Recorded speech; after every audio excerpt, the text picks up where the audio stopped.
ज्ञान मनुष्य की गरिमा है, और ज्ञान का असली सार इस बात में है, इस समझ में, इस भेद में, कि मैं अपने को उस चीज से अलग देख सकूं जिसमें मैं हूं।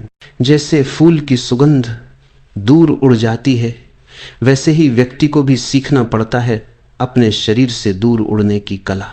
जैसे सुगंध अदृश्य में खो जाती है और दृश्य फूल वहीं रह जाता है, वैसे ही हमें अपने भीतर के ज्ञान के फूल से उसका रस निकालना है और धीरे धीरे उस शुद्ध ज्ञान को बचा लेना है जो बिल्कुल निर्मल है। महावीर ने उसे केवल ज्ञान कहा जहां जानने वाला भी नहीं रहता, बस जानने की शुद्धतम घटना रह जाती है, जहां मैं सिर्फ जानता हूं और कुछ नहीं करता। रोज के 24 घंटों में से बस 1 घंटा इस भीतर की खोज के लिए निकाल लो। 23 घंटे शरीर को दे दो, लेकिन 1 घंटा अपने लिए बचा लो। वह व्यक्ति व्यर्थ जी रहा है जिसके पास 1 घंटा भी अपने लिए नहीं है। वह जी ही नहीं रहा जो 1 घंटा भी अपने भीतर की खोज में नहीं लगाता, क्योंकि अंत में जब जीवन का पूरा हिसाब होता है तो जो कुछ हमने शरीर के स्तर पर कमाया है वह तो मौत छीन लेती है। सिर्फ वही हमारे साथ रहता है जो हमने भीतर के स्तर पर कमाया है, जिसे मौत नहीं छू सकती। सोचो, जब मौत आएगी तो क्या तुम्हारे पास ऐसा कुछ है जो बचाया जा सके? अगर नहीं है तो देर मत करो। हर दिन कम से कम 1 घंटा अपने जानने वाले स्वरूप की तलाश में लगाओ। बस इतना करो, बैठ जाओ 1 घंटा, कुछ मत करो। एक छोटा सा प्रयोग करो कि मैं तादात्म्य नहीं करूंगा, किसी चीज से जुड़ूंगा नहीं। 1 घंटा बैठ जाओ।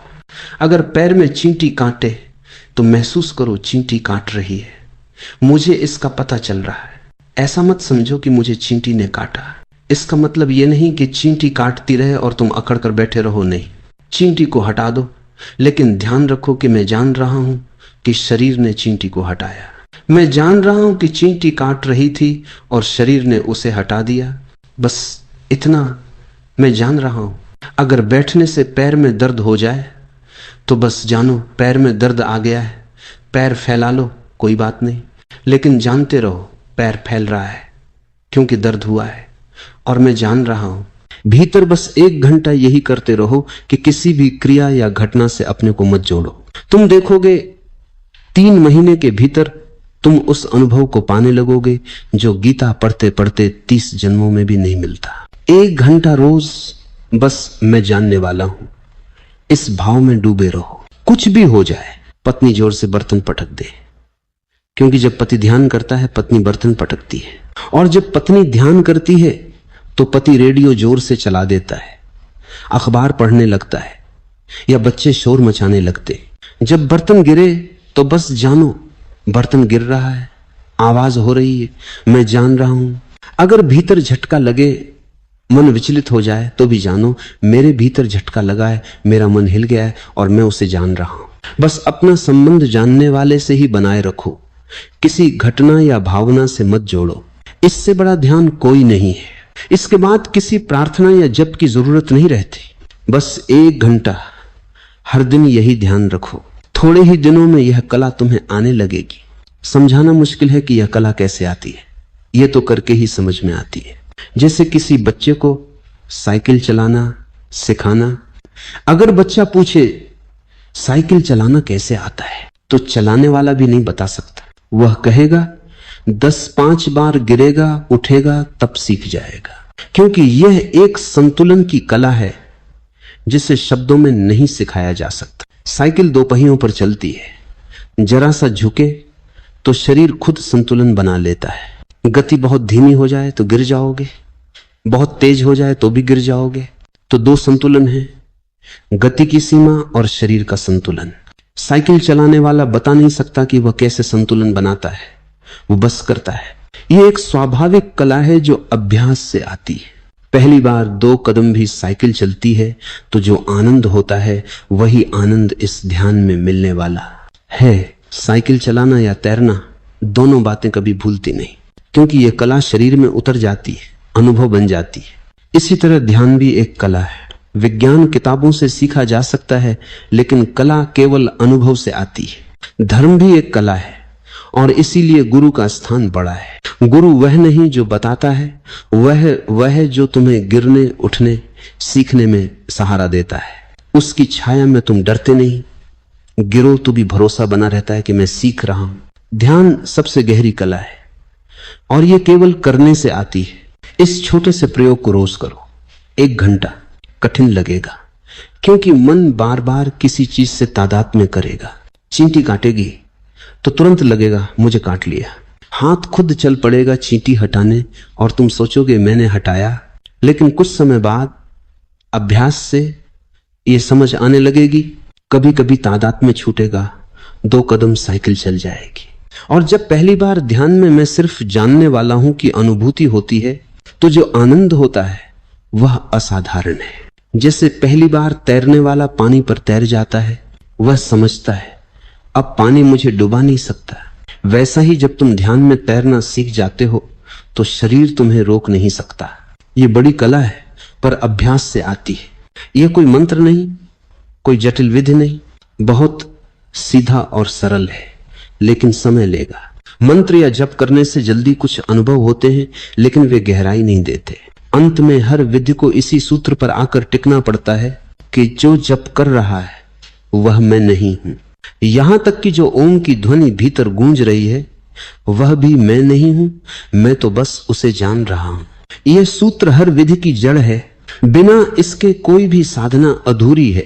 इसलिए बेहतर है कि और विधियों की चिंता छोड़ो, सीधे इस सूत्र पर आ जाओ। 1 घंटा रोज, चाहे कितनी भी अड़चन क्यों न आए, करते रहो। अड़चनें बहुत लगेंगी, भीतर बेचैनी होगी, पसीना सा छूटेगा, मन बार बार जुड़ जाएगा, लेकिन रुकना नहीं, बस जानते रहो मैं जानने वाला हूं, मैं जानने वाला हूं। इसका मतलब यह नहीं कि भीतर बार बार दोहराते रहो मैं जानने वाला हूं। अगर तुम दोहरा रहे हो तो समझो कि यह शरीर कर रहा है। तुम वह भी जान रहे हो कि शरीर दोहरा रहा है। बस यही बारीकी चाहिए, हर परत को पहचानना और अलग करना। तब एक दिन तुम्हें अनुभव होगा कि शरीर क्षेत्र है और मैं उसके भीतर का क्षेत्रज्ञ हूं। और वही क्षेत्रज्ञ, वही साक्षी असली मैं है। जो इस भेद को जान लेता है वही सच्चा ज्ञानी है। ज्ञान किसी से दिया नहीं जा सकता, मार्ग बताया जा सकता है, लेकिन चलना तुम्हें ही पड़ेगा। मंजिल जानने से नहीं मिलती, चलने से मिलती है। आखिर अगर आप गीता को कंठस्थ कर लें तो आपके पास भी वही शब्द आ गए जो कृष्ण के पास थे, और कृष्ण ने जो कहा था वह आप भी कह सकते हैं, लेकिन आपका कहा हुआ यांत्रिक होगा, कृष्ण का कहा हुआ अनुभवजन्य था। अर्जुन के लिए खतरा यही है कि कृष्ण की बातें अच्छी लगे और लगेंगी अच्छी, प्रीतिकर लगेंगी, क्योंकि मन की कई वासनाओं को पूरा करने वाली हैं, कई अभिप्साओं को पूरा करने वाली है। ये कौन नहीं चाहता कि शरीर से छुटकारा हो। एक युवती मेरे पास आई इटली से, शरीर उसका भारी है, बहुत मोटा, बहुत वजनी, क्रूप हो गया है, मांसी मांस हो गया है शरीर पर, चर्बी ही चर्बी है। उसने मुझे एक बड़े मजे की बात कही। उसने यहां कोई 3 महीने ध्यान किया मेरे पास, और एक दिन आकर उसने मुझे कहा कि आज मुझे ध्यान में बड़ा आनंद आया। मैंने पूछा क्या हुआ तुझे, तो उसने कहा आज मुझे ध्यान में अनुभव हुआ कि मैं शरीर नहीं हूं और इस शरीर से मुझे बड़ी पीड़ा है, कोई मुझे प्रेम नहीं करता है। और एक युवक मेरे प्रेम में भी गिर गया था, तो उसने मुझे झट से कहा कि मैं तेरी सिर्फ आत्मा को प्रेम करता हूं, तेरे शरीर को नहीं। अब किसी स्त्री से आप ये कहिए कि मैं तेरी सिर्फ आत्मा को प्रेम करता हूं, तेरे शरीर को नहीं, तो उस युवक ने कहा कि मैं तेरे शरीर को प्रेम नहीं कर सकता, बिल्कुल असंभव है। मैं तेरी आत्मा को प्रेम करता हूं, लेकिन इससे कोई तृप्ति तो हो नहीं सकती। उसने कहा आज मुझे ध्यान में बड़ा आनंद आया, क्योंकि मुझे ऐसा अनुभव हुआ कि मैं शरीर नहीं हूं, तो मेरी जो एक ग्लानि है मेरे शरीर के प्रति, उससे मुझे छुटकारा हुआ। तो मैंने उससे पूछा कि यह तुझे ध्यान के कारण हुआ, या तेरे मन में सदा से यह भाव है कि किसी तरह यह ख्याल में आ जाए कि मैं शरीर नहीं हूं, तो इस शरीर को दुबला करने की झंझट, इस शरीर को रास्ते पर लाने की झंझट मिट जाए। तो उसने कहा कि यह भाव तो मेरे मन में पड़ा है, असल में मैं ध्यान करने आपके पास आई इसलिए हूं कि मुझे यह पता चल जाए कि मैं शरीर नहीं हूं, मैं आत्मा हूं। तो शरीर के कारण जो मुझे पीड़ा मालूम होती है, और शरीर के कारण जो प्रत्येक व्यक्ति को मेरे प्रति विकर्षण होता है, उससे जो मुझे दंश और चोट लगती है, उस चोट से मेरा छुटकारा हो जाए। तो मैंने उससे कहा कि पहले तो तू यह फिक्र छोड़ और यह भाव मन से हटा, नहीं तो तू कल्पना ही कर लेगी ध्यान में कि मैं शरीर नहीं हूं। कल्पना आसान है, सिद्धांत मन में बैठ जाए, हमारी वासनाओं की पूर्ति करते हो, हम कल्पना कर लेते हैं। शरीर से कौन दुखी नहीं है? ऐसा आदमी खोजना मुश्किल है जो शरीर से दुखी न हो। कोई न कोई दुख शरीर में है ही। किसी के पास क्रूप शरीर है, किसी के पास बहुत मोटा शरीर है, किसी के पास बहुत दुबला शरीर है, किसी के पास कोई रुग्ण शरीर है, किसी का कोई अंग ठीक नहीं है, किसी की आंखें जा चुकी हैं, किसी के कान ठीक नहीं है, किसी को कुछ है, किसी को कुछ है। शरीर तो हजार तरह की बीमारियों का आघर है। तो शरीर से तृप्त तो कोई भी नहीं है। इसलिए कोई भी मन में वासना रख सकता है कि अच्छा है, पता चल जाए कि मैं शरीर नहीं हूं। मगर यह वासना खतरनाक हो सकती है। सिद्धांत की आड़ में यह वासना छिप जाए तो आप कल्पना भी कर ले सकते हैं कि मैं शरीर नहीं हूं, लेकिन उससे कोई सार न होगा, कोई हल न होगा। आप कहीं पहुंचेंगे नहीं, कोई मुक्ति हाथ नहीं लगेगी। अनुभव वासना रहित, कल्पना रहित और स्वयं का उद्धार नहीं। ज्ञानीजन क्या कहते हैं ये सुनने योग्य है।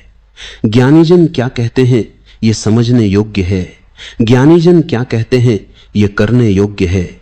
लेकिन ज्ञानीजन क्या कहते हैं ये मानने योग्य बिल्कुल नहीं है। मानना तो तभी जब करने से अनुभव में आ जाए।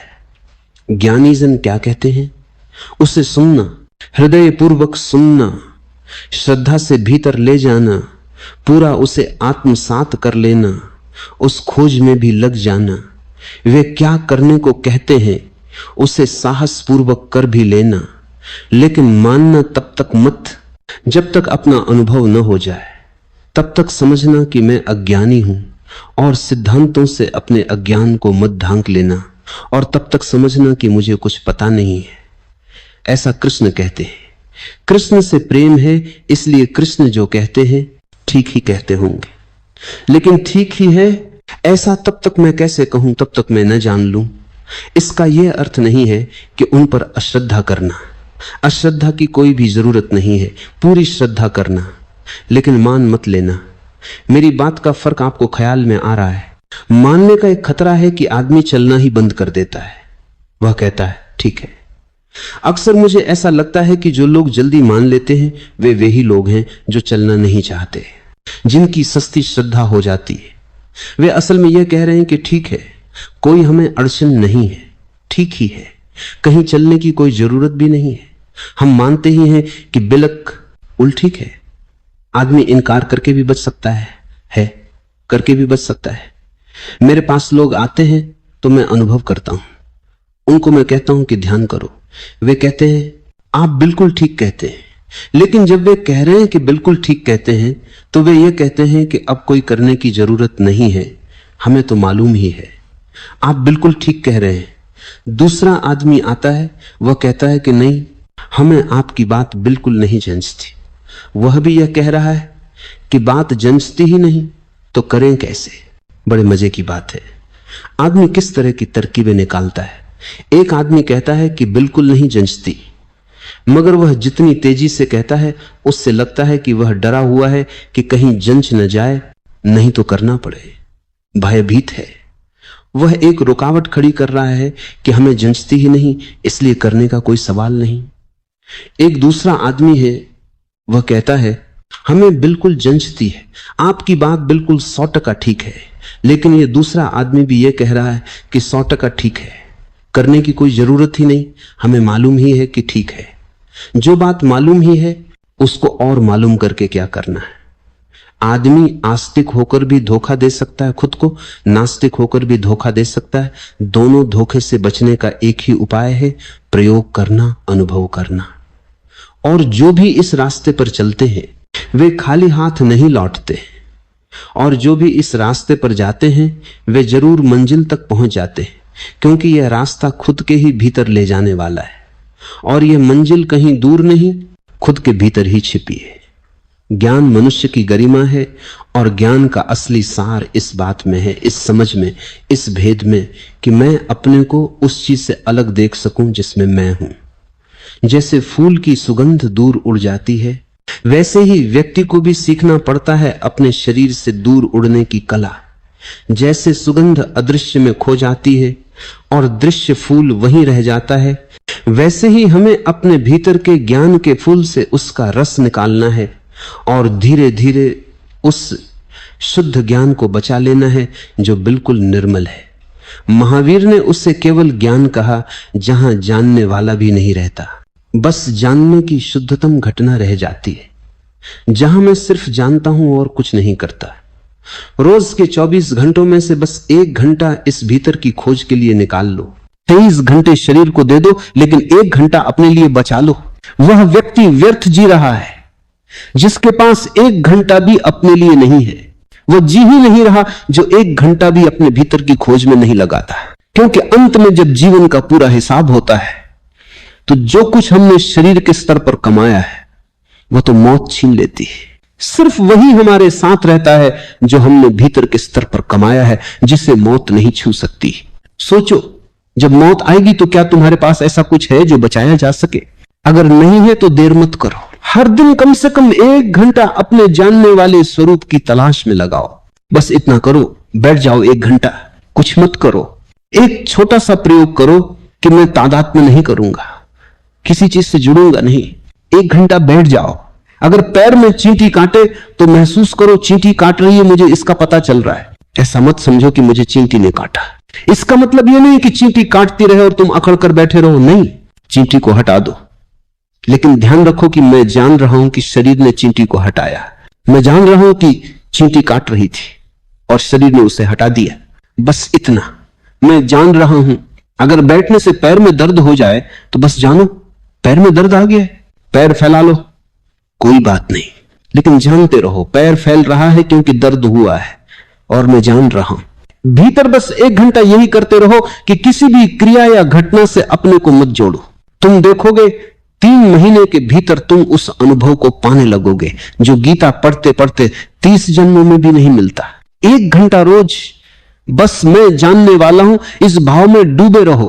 कुछ भी हो जाए, पत्नी जोर से बर्तन पटक दे, क्योंकि जब पति ध्यान करता है पत्नी बर्तन पटकती है, और जब पत्नी ध्यान करती है तो पति रेडियो जोर से चला देता है, अखबार पढ़ने लगता है या बच्चे शोर मचाने लगते हैं। जब बर्तन गिरे तो बस जानो बर्तन गिर रहा है, आवाज हो रही है, मैं जान रहा हूं। अगर भीतर झटका लगे, मन विचलित हो जाए तो भी जानो मेरे भीतर झटका लगा है, मेरा मन हिल गया है और मैं उसे जान रहा हूं। बस अपना संबंध जानने वाले से ही बनाए रखो, किसी घटना या भावना से मत जोड़ो। इससे बड़ा ध्यान कोई नहीं है। इसके बाद किसी प्रार्थना या जप की जरूरत नहीं रहती। बस 1 घंटा हर दिन यही ध्यान रखो। थोड़े ही दिनों में यह कला तुम्हें आने लगेगी। समझाना मुश्किल है कि यह कला कैसे आती है, यह तो करके ही समझ में आती है। जैसे किसी बच्चे को साइकिल चलाना सिखाना। अगर बच्चा पूछे साइकिल चलाना कैसे आता है, तो चलाने वाला भी नहीं बता सकता। वह कहेगा 10-5 बार गिरेगा, उठेगा, तब सीख जाएगा। क्योंकि यह एक संतुलन की कला है जिसे शब्दों में नहीं सिखाया जा सकता। साइकिल 2 पहियों पर चलती है, जरा सा झुके तो शरीर खुद संतुलन बना लेता है। गति बहुत धीमी हो जाए तो गिर जाओगे, बहुत तेज हो जाए तो भी गिर जाओगे। तो 2 संतुलन है, गति की सीमा और शरीर का संतुलन। साइकिल चलाने वाला बता नहीं सकता कि वह कैसे संतुलन बनाता है, वो बस करता है। यह एक स्वाभाविक कला है जो अभ्यास से आती है। पहली बार 2 कदम भी साइकिल चलती है तो जो आनंद होता है वही आनंद इस ध्यान में मिलने वाला है। साइकिल चलाना या तैरना, दोनों बातें कभी भूलती नहीं, क्योंकि यह कला शरीर में उतर जाती है, अनुभव बन जाती है। इसी तरह ध्यान भी एक कला है। विज्ञान किताबों से सीखा जा सकता है, लेकिन कला केवल अनुभव से आती है। धर्म भी एक कला है और इसीलिए गुरु का स्थान बड़ा है। गुरु वह नहीं जो बताता है, वह है जो तुम्हें गिरने, उठने, सीखने में सहारा देता है। उसकी छाया में तुम डरते नहीं, गिरो तो भी भरोसा बना रहता है कि मैं सीख रहा हूं। ध्यान सबसे गहरी कला है और यह केवल करने से आती है। इस छोटे से प्रयोग को रोज करो, 1 घंटा। कठिन लगेगा क्योंकि मन बार बार किसी चीज से तादात्म्य करेगा। चींटी काटेगी तो तुरंत लगेगा मुझे काट लिया, हाथ खुद चल पड़ेगा चींटी हटाने और तुम सोचोगे मैंने हटाया। लेकिन कुछ समय बाद अभ्यास से ये समझ आने लगेगी, कभी कभी तादात्म्य छूटेगा, 2 कदम साइकिल चल जाएगी। और जब पहली बार ध्यान में मैं सिर्फ जानने वाला हूं की अनुभूति होती है, तो जो आनंद होता है वह असाधारण है। जैसे पहली बार तैरने वाला पानी पर तैर जाता है, वह समझता है अब पानी मुझे डुबा नहीं सकता। वैसा ही जब तुम ध्यान में तैरना सीख जाते हो तो शरीर तुम्हें रोक नहीं सकता। यह बड़ी कला है, पर अभ्यास से आती है। यह कोई मंत्र नहीं, कोई जटिल विधि नहीं, बहुत सीधा और सरल है, लेकिन समय लेगा। मंत्र या जप करने से जल्दी कुछ अनुभव होते हैं, लेकिन वे गहराई नहीं देते। अंत में हर विधि को इसी सूत्र पर आकर टिकना पड़ता है कि जो जप कर रहा है वह मैं नहीं हूं। यहां तक कि जो ओम की ध्वनि भीतर गूंज रही है वह भी मैं नहीं हूं, मैं तो बस उसे जान रहा हूं। यह सूत्र हर विधि की जड़ है, बिना इसके कोई भी साधना अधूरी है। इसलिए बेहतर है कि और विधियों की चिंता छोड़ो, सीधे इस सूत्र पर आ जाओ। 1 घंटा रोज, चाहे कितनी भी अड़चन क्यों ना आए, करते रहो। अड़चनें बहुत लगेंगी, भीतर बेचैनी होगी, पसीना सा छूटेगा, मन बार बार जुड़ जाएगा, लेकिन रुकना नहीं। बस जानते रहो मैं जानने वाला हूं, मैं जानने वाला हूं। इसका मतलब यह नहीं कि भीतर बार बार दोहराते रहो मैं जानने वाला हूं। अगर तुम दोहरा रहे हो तो समझो कि यह शरीर कर रहा है, तुम वह भी जान रहे हो कि शरीर दोहरा रहा है। बस यही बारीकी चाहिए, हर परत को पहचानना और अलग करना। तब एक दिन तुम्हें अनुभव होगा कि शरीर क्षेत्र है और मैं उसके भीतर का क्षेत्रज्ञ हूं, और वही क्षेत्रज्ञ, वही साक्षी असली मैं है। जो इस भेद को जान लेता है वही सच्चा ज्ञानी है। ज्ञान किसी से दिया नहीं जा सकता, मार्ग बताया जा सकता है, लेकिन चलना तुम्हें ही पड़ेगा। मंजिल जानने से नहीं मिलती, चलने से मिलती है।